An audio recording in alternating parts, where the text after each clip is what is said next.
So I just want to repeat for all of our parents who are joined us online, apologize for the technical difficulties. Hopefully you can hear us now. What I did previously was just simply go through a recap of what we did in October. So we did not get to any of the information for our topic today, but just going through the stuff that we've done in October, and I'll be happy to go through some of those pieces at the end of the presentation for those of us online. All right, I'm going to turn it back over to Ms. Wonder, who is going to be taking us through Lexpectations, which is our supplemental activity to our college and career piece. All right, take it away, Ms. Wonder. Awesome. Hi, good morning again. I'm Mrs. Wonder. I'm one of the counselors, as I said before, but I'll say it again. I'm technically the 7th grade counselor, but all of the counselors are happy to help everyone with anything. It's just a way for us to break down our caseloads and keep an eye on our students' grades and that kind of thing. So we have a program that was developed here at Lexington called Lexpectations. It is a college and career exploration opportunity for our students. This is our first year being able to do it since COVID, and it's my first year to be able to do it too, which is really exciting. So what it is, what am I aiming at? I'm just trying to get to the next slide. I just need the next slide, that's all. Sure. Great, all right. So what Lexpectations is it's basically a series of college and career exploration activities that students get to do, have the opportunity to do. Our 7th graders had 18 different options. Our 8th graders had 19 different options. It's just kind of how it worked out. We presented this program and kind of launched it last week and the week before during history classes, which was really fun and fantastic. And we've gotten really good feedback from students and participation already. They complete different things like showing us their Aries account, going to a college campus and taking a photo in front of the sign. Many students have sent us photos just from down the street at Cypress. Many have created their own college pennants, which you can see over here on Mr. Barba's window and door. There's some really awesome ones. Some of those are from previous years. A lot of the new, we've also got quite a few new ones for this year, which is very exciting that we're already seeing some awesome results. And then the first 150 7th graders who complete 10 of those tasks get to go on a field trip to, we're going to be going to Cal State Long Beach for during a school day. One day in the spring. We're still setting up the date, the exact date, but we're really excited about that. And then first 150 8th graders, we're already at about 90 who have signed up for this one for 8th grade. Get to go for a day to USC, spend time on the campus, get a campus tour. We have lunch. They'll spend time on the books at the bookstore. It's basically just an opportunity for our students to kind of see what it's like to be on a college campus. So it's really exciting. We already have kids running up to us being like, are there any spots left? How many are left? There was a rumor going around that there were only 10 spots left, and there were many more than 10, but it really got them all motivated. It was very fun. They each have what we call a card, their Lexpectations card. It's just a piece of cardstock where we sign that they've completed things and they turn them into us. So you may have seen those. The 8th graders have blue cards, 7th graders have green cards, and they just have to complete 10 of these activities, some of which are really simple, some of which have worksheets that Ms. Nguyen, our librarian, has been kind enough to allow us to keep in the library here. And they come in, students come in during lunch, anytime the library is open, and pick up new activities to get their way onto this trip. So it's very exciting. And like I said, we launched it last week and the week before during history classes. And it was really fun. We got some great engagement, and it isn't, we do tell students that it's an optional opportunity. And we've had students that we wouldn't necessarily have expected to see be really engaged. So that was really exciting. So that's kind of what's going on with Lexpectations, and they're continuing it through almost the end of the semester.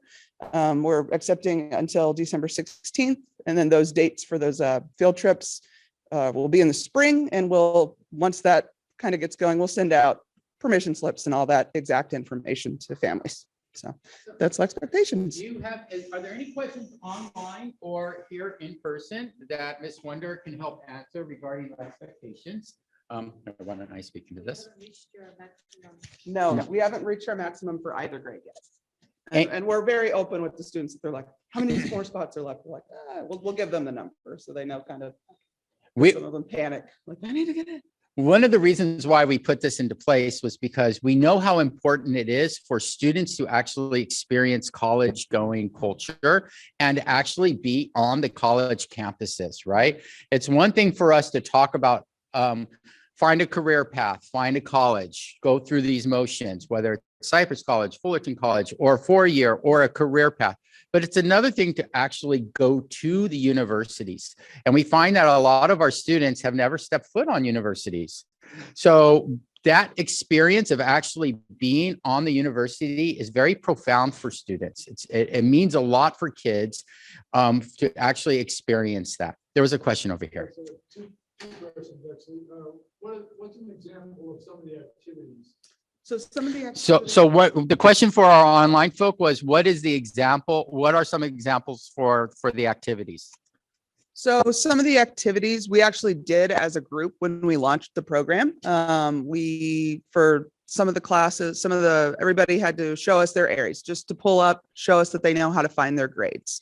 Some students could do the pennant where they would make their own pennant, draw out their own pennant and color it for whatever college they decided to research. And then on the back side of those pennants is actually some research information about admissions, about what kind of sports go on at that school. We also have what we call career interest interviews. That's an opportunity for students to speak with somebody in a field that they are interested in, whether it's teaching or being a doctor. They could go out and just briefly interview somebody in that field.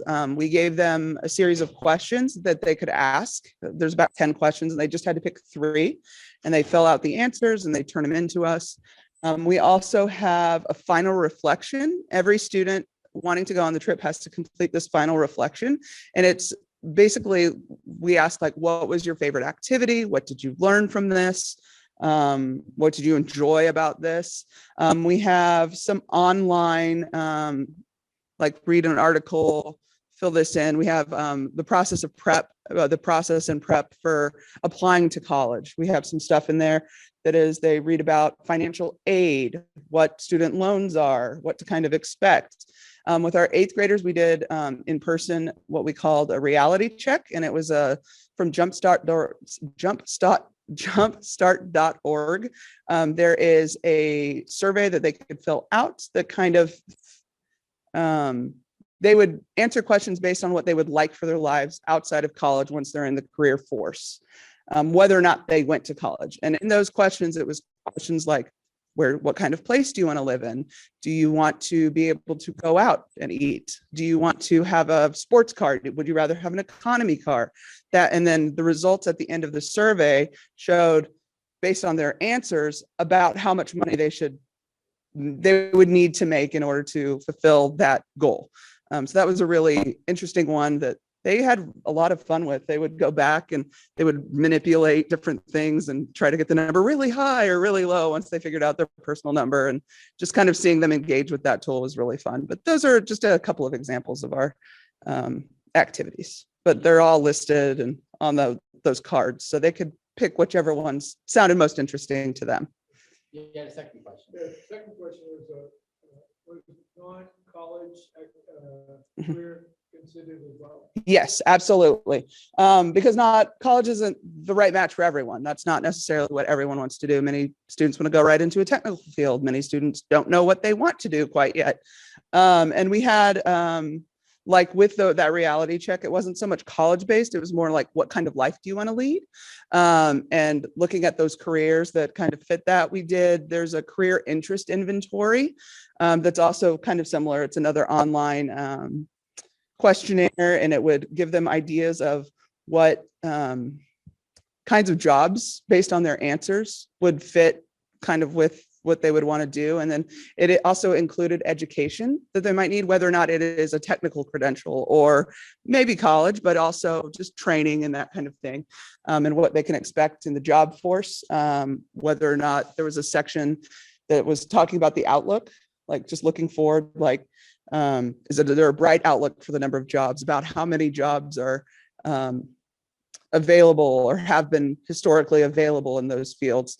But we have lots of things. We specifically made sure that there are things a part of this that aren't career specific, because that are college specific, because that's not what every student wants. But we made sure that we incorporated both and that they weren't exclusively college based. But, yeah. All right. Well, thank you, Ms. Wonder. Thank you. Okay. I'm gonna go ahead and take the clickers back. Well, thank you for the questions. And if you do have more questions at the end, I'll be happy to help answer them. And if I can't answer, then I'll run next door and I'll get Miss Wonder and she'll come running back out here and she'll help answer them as well. All right, we're going to transition at this point, and we're going to be talking a little bit about our career preparedness systems framework. We call it CPSF. We've been working through this system for the last couple of years, helping our students engage in it as well as our teachers. So I'm going to share a little bit about what this is with our community. And then I'm going to talk a little bit about how is that implemented here at the site, right? So what does that mean, CPSF? So this is the problem that we've been seeing is that educational practices must change alongside the changing future work industry. And this is kind of to the point where this gentleman over here was talking about. When we talk about educational practices, not everybody is going to go to four-year universities. We need to make sure that we're engaging our students in the practices that we're seeing that are going to be practical for them. So when they leave their junior high and then into high school, that they have those tools to set them forth for life, right? So we're talking really about life readiness. So what we have done is we've taken this model called CPSF, and we've talked about standardized testing that is not necessarily the indicator that is going to show what students are capable of. There are many different factors and indicators that will also show what students can achieve. That's just one indicator in a multitude of various pieces. So standardized tests being more along the lines of like the SBAC test at the end of the year. So and this is all leading to our Capstone project. The other piece is, do we take traditional educational paths, or how do we go about and educate our students so that they are using their voices, so that they are learning the skills, so that they are learning that what's called the 5 C's, and how do they implement that? So our roadmap in AUHSD and here at Lexington is not only to be college and career, but it really is to be life success. And so we call this our pledge highway, right? And where it leads us, it can be a variety of directions. I have 3 boys at home, and 2 of them, one is in college now, one is at high school, and one is at the junior high level. All 3 are on their own separate, unique path. I know that since you all have children here at our school or grandchildren at our school, if you have multiple children in your family, you know as well that each child doesn't follow the same path. They all have different paths to whatever they might consider success. So we can't teach the same way because not all students learn the same way. And that's really the idea behind this. So we talk about this career preparedness systems framework. So how do we make this real for our students, for our staff, and for our parents? And it's composed of 3 parts where the student is in the middle. The first part is the top circle, which says youth voice and purpose. And I'm going to give you some ideas of what we do to engage kids with their own voices here at Lexington. The second part is the 21st century skills or soft skills. And what we like to call this is the 5 C's, right? We have 5 C's all over our campus: collaboration, communication, creativity, critical thinkers. And our 5th C is compassion, right? We have this embedded in our lessons. We have this embedded on our posters. We have this embedded as part of our curriculum. These are soft skills. So you can't learn this out of a book. You learn this by doing. The other factor in this is the technical skills or those hard skills. Now those are, because we absolutely content standards. It's important to understand these pieces. It's important for us to have those math skills and foundation and those English skills, right? Or science. So, but it is a blend of all of these with our students in the middle is the CPSF framework. And it's a framework. It's not a curriculum. It's a framework that we help engage our kids with. So I already went over some of these pieces, and this is the 5 C's, our AIM program. For those of you guys who might have, how many of you have children in Cypress or at Cypress High School? Anybody at Cypress High School? Or maybe at Oxford Academy? And maybe some of our folks online have brothers and sisters of our students at Cypress High School. So right now, one of the biggest things that we're offering is dual credit programs with our community colleges. This is becoming very, very popular for our students. And what's happening, and let me explain what this is, and this is all part of this framework, not here at the junior high level, but at the high school level. Kids can have opportunities to take classes with Cypress College professors while they're in high school. This is huge over at Cypress High School and at Oxford. And right now we have the most kids enrolled in dual credit with Cypress College than I believe in our surrounding districts. And what happens is when they are taking these classes as juniors and seniors, they are already entering college with college credit, which means you save money, which means that they are already going into the college with whatever career path they want to explore. And it's an option, and it's not taught by high school teachers, it's taught by the university the professors. It's really a fantastic program, and this is part of it. We have our career technical pathways, which I'll talk about in a little bit. We have our youth voice and civic purpose, which I'll share as well with how we do this at Lexington. And then we have the pledge and the Anaheim Collaborative, which is an ongoing 6-year plan to get our students either into a career path or into colleges, university, UCI, Fullerton College. So our 5 C's, I shared a little bit about what this is. This is the first ingredient.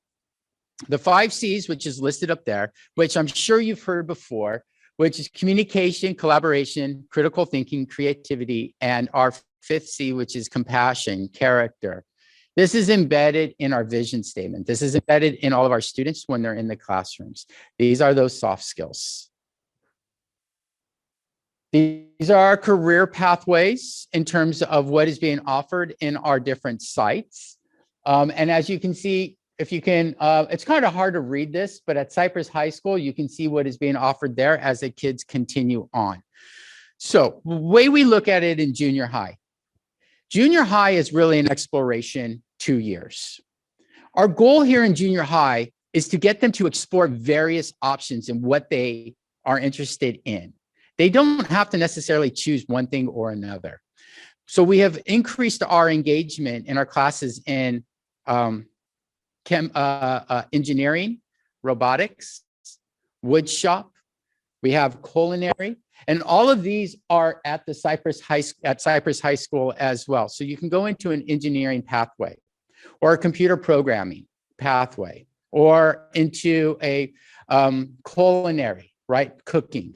So, but you can take the basic exploration classes here as well. Now, there is an exclusive pathway between Lexington and Cypress High School that we're developing, we're working towards, and creating this exclusive pathway for us specifically. And that's the Law and Justice Academy pathway.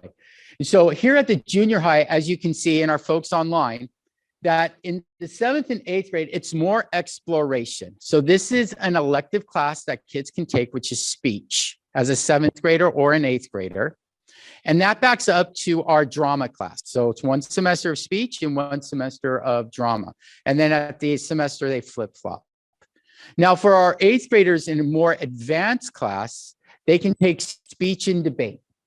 So we call it speech 2, but on our registration cards, it's speech and debate. Now, our teacher in that classroom weaves in law and justice philosophies, academies, discussion pieces through civic awareness. She does mock trial in there. She has guest speakers. She tries to get her students to go out to the court systems to see and visit the court system so that they can continue, if they're interested. Remember, this is a vast field, into 9th, 10th, 11th, and 12th grade to talk about legal practices. Maybe they want to be a court reporter. Maybe they want to go into be an attorney. Maybe they want to go into law enforcement. Whatever it might be, we have these classes continuing at the high school as our Lexington Cypress pathway. And a large part of this has to do with civic engagement. So we have the other pathways as well. We have engineering, we have medical fields, we have computer science and digital animation and video production. But Cypress High School and Lexington offer this pathway that can be 6 years for the students if this is the chosen field they want to go into.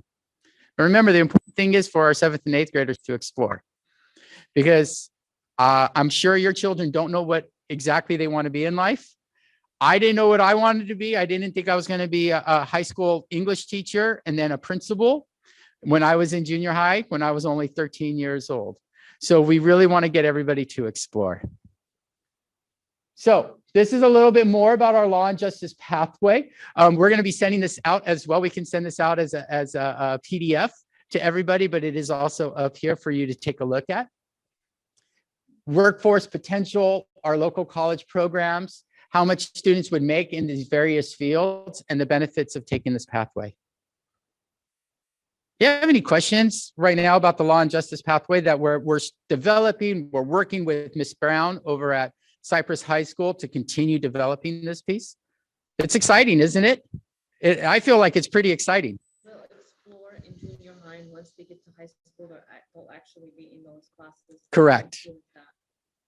Correct. So the question is exploration in junior high, and then going into high school to actually go deeper into those classes. And that's exactly right. And one of the big pieces of this pathway that is not offered at the other sites is that this is about civic awareness. And it really feeds into how what civic awareness means on our campus with California Democracy, being a California Democracy school. Any other questions about our law and academy pathway, maybe online? Okay. Do they offer the RP classes in junior high? No, they do not, but they do offer them at the high school level.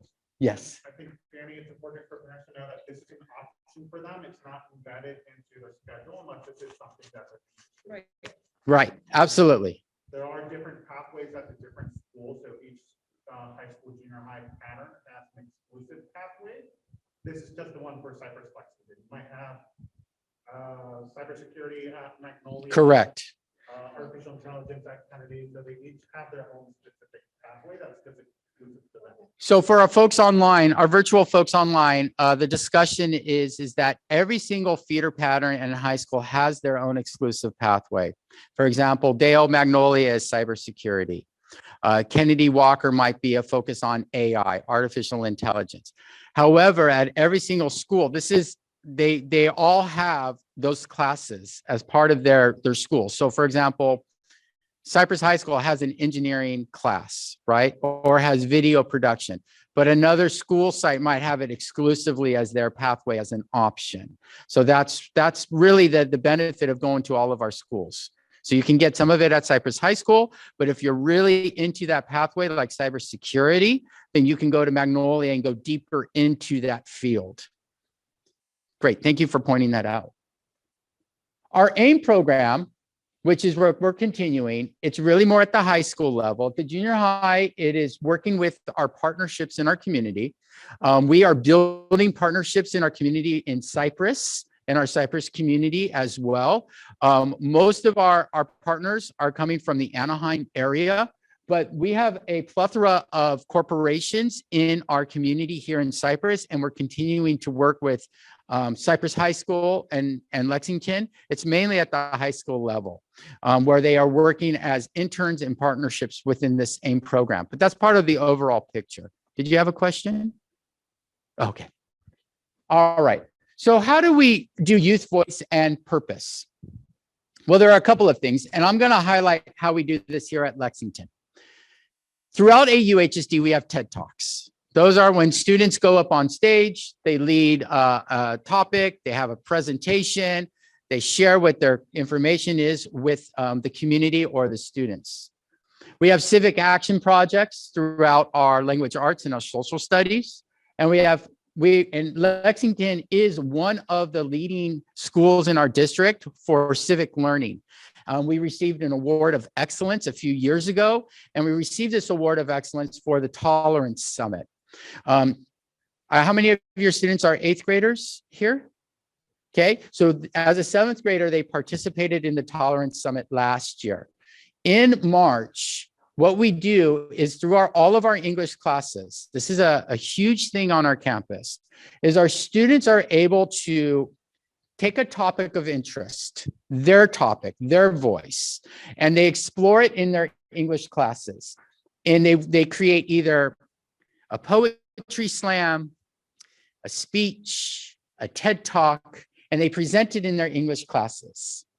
Then the entire 8th grade class will create a TED Talk individually. And then the ones that are selected and chosen will present those TED Talks to the entire school, the entire 7th grade class through the English classes. It's amazing. They're up there on the stage. They have a clicker like I do, and they are presenting their topic of interest, regardless of what the topic is. It could be a variety of pieces that is important to them. The 7th graders work in teams and they create various booths. It's a little bit more festive as a conference. And also it has to do with civic engagement, but the entire 8th grade class and the 7th grade class go and for a full day explore the library where there's all types of booths. And they might explore any topic that lots of topics that you might think of as they walk around, and it's engaged. It's like a conference for them. And at the same time, we also have photography that are showing pictures of everything. And I think we're also going to be introducing artwork. We have artwork, and we're going to be introducing photography as well. This becomes a very much a school-wide event for civic engagement. The other thing that we're bringing back on campus is our science fair. So all the students are going to participate in the science fair here on campus in January. All right, so we have a lot going on second semester. In addition to that, we will also have our STEAMapalooza, which is a district-wide showcase that's going to be housed at Loera High School in April. And then all of this is leading to our culminating showcase, which is, I talked about dual credit. I'm not going to go backwards because we already talked about that piece. Talked about the pledge. I will go back. I want to talk a little bit about our Capstone project that we're doing here at Lexington. So our students are currently right now working on how do we do student voice? How do we fit those 5 C's, and how do we do those content skills? So what we did was we started with how do we weave this in with our vision statement? So when you look around our campus or on our email, you'll see our vision statement posted everywhere, right? It's all about being creative thinkers, working in today's world, giving student-centered opportunities. And we took those 5 C's and connected it to the CPSF. We met with district leaders. I'm on number 3. We met with district leaders to plan how we were going to demonstrate this. We created opportunities for our teachers to come up with what they call performance tasks. So those are artifacts and tasks that they complete in all 7 of their classes. And they can do more than just one, but they're required to have at least one, have it recorded on their Chromebook, right, in Google Drive. Elena Fernandez, Oh, wait. Please come to the main office. Elena Fernandez, please come to the main office. Have it on their Google Drive and do a reflection on it. So at the end of the semester, they'll have 7 artifacts, performance tasks for each of their classes. So they might have one for woodshop. They might have one they're going to have one for English. And it can be a variety of things. So any of your kids in Spanish? Are any of your kids taking Spanish right now, or Spanish for Spanish speakers? So they were creating their ofrendas, right? Did they create them at home, right? It was amazing yesterday. All of the ofrendas that were in the NPR. That's a performance task. That's an artifact. And they will do a reflection on that. Take a picture of it, upload it onto a file. So in all 7 classes, they will have at least one, if not more, because we do a lot of projects throughout the year. And then number 7, what they're going to do is create a portfolio, a capstone portfolio. Can you have them wait outside? We're going to do a capstone portfolio, and they're going to do a showcase. So what they're going to do is do a showcase where they're going to be able to present now. Our 8th graders are going to present to our 7th grade class what it is that they've done throughout the year. And this is ongoing. So this is another example of how we're bringing to life the CPSF, right? How we're providing student voice, 5 Cs, hard content skills, right, in our classes, and everybody is participating in this. It's really exciting stuff. So let me ask you, so this is a little bit of an example of what we're going to be doing. Between the science fair, our open house, the Tolerance Summit, STEAMapalooza, and then our Lexington Capstone Showcase, which is April 25th and May 2nd. I'm going to pause for a second here to see if you guys have any questions. How our students are being able to demonstrate all of the learning that's happening here at Lexington. It's a lot, isn't it? It's awesome. It really is tremendous what they have to do here. And I'm thinking back to when I was in 7th and 8th grade, and I don't remember having to do this much engagement and showcasing. And when they're done with this, the sense of ownership for our students is tremendous.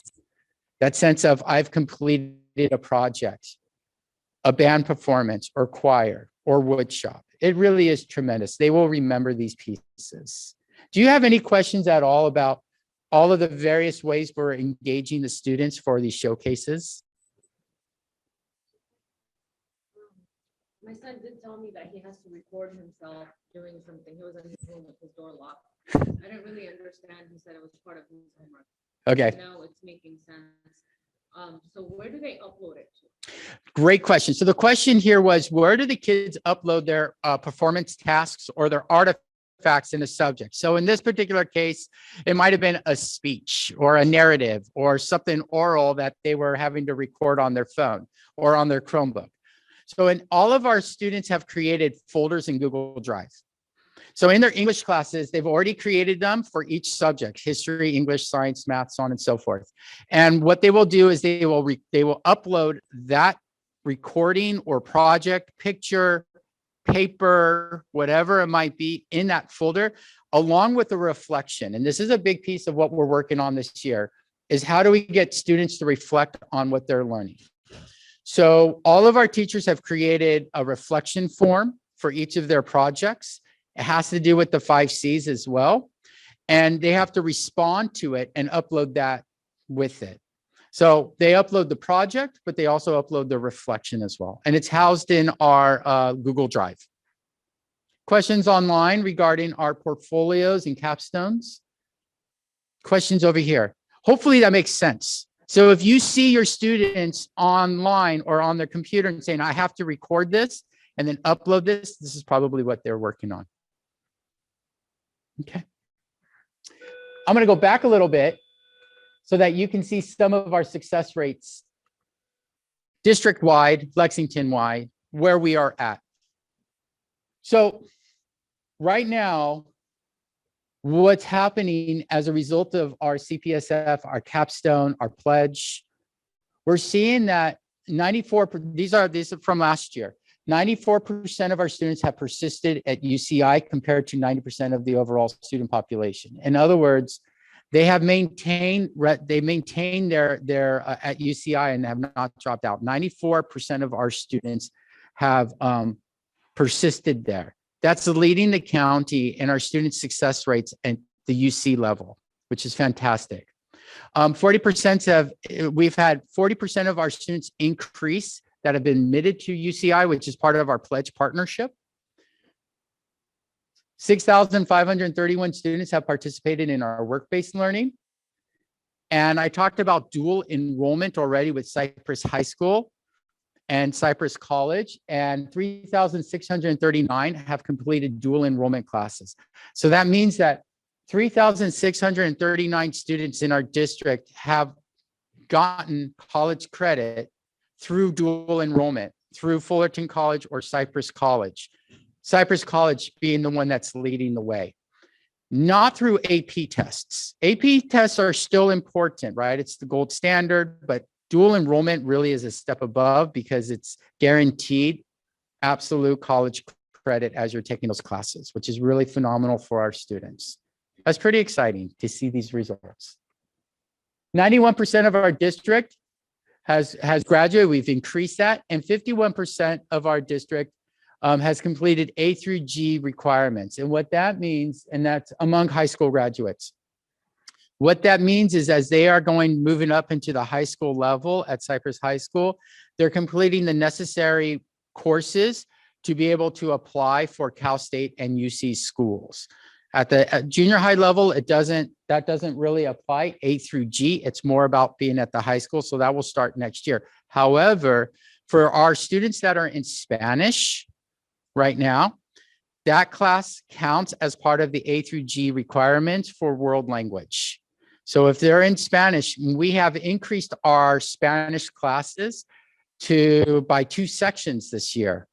So those students are either entering high school with 1 year of A through G underneath them, or if they're Spanish for Spanish speakers, that counts as 2 years, which is really great. Do you guys have any questions on that? What other classes can they take for the AUG? At the junior high level here at Lexington, they cannot. The only class that we offer that is transferable to the high school class is the world language Spanish class. That was a good question. Any other questions? All right. So moving on. So again, this is our showcases, and we're going to go ahead and stop here, and we'll end it with, we've put a lot of pieces in place so that our students are successful and that they're engaged, not just learning the content, hard facts of English, math, science, and history and all of that, but also being able to how they are in the classroom with the 5 C's. Allowing them to have their voice, allowing them to be able to present what they feel is important to them, and how do they apply it to the 5 C's and to their content skills. So overall, that's what the CPSF is. That's our framework that we move forward with. So I'm going to end the presentation right here. I want to thank everybody for being here. I'll stick around if there are further questions about CPSF, our capstone. We're going to begin. This is our first year developing our capstone. So there's going to be a lot of information that's going to come out to parents about the showcases that's happening, science fair, our open house, our tolerance summit, the STEAM-a-Palooza. Get ready for an exciting second semester of a lot of students being able to show what they're learning here on campus.